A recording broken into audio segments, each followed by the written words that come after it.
Wow, এই জলজ্বলে glow দেখে অবাক হচ্ছেন তো? ভাবছেন কিভাবে পারবেন এমন দাগহীন গ্লোয়িং ত্বক পেতে? পার্লারে যাওয়ার কথা ভাবছেন? দাঁড়ান, আমি আপনাদের জন্য নিয়ে এসেছি একটা জাদুকরী সমাধান, মাত্র 10 মিনিটেই।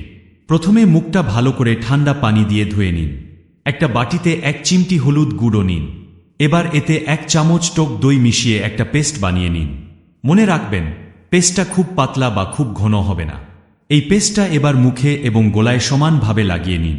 বিশেষ করে যেসব জায়গায় দাগ আছে সেখানে ভালো করে লাগাবেন। এবার 10 মিনিট অপেক্ষা করুন।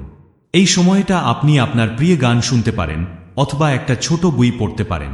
10 মিনিট পর মুখটা আবার ঠান্ডা পানি দিয়ে ভালো করে ধুয়ে ফেলুন। দেখুন জাদু, আপনার ত্বক এখন কত ফর্সা এবং গ্লোয়িং। বিশ্বাস হচ্ছে না? এই দেখুন আমার বিফোর ও আফটার। আমি নিজেই এই টিপস ট্রাই করেছি এবং ফলাফল অসাধারণ। আরও এমন সহজ এবং কার্যকরী বিউটি টিপস পেতে এখনই আমার চ্যানেলটি সাবস্ক্রাইব করুন এবং বেল আইকনটি প্রেস করতে ভুলবেন না।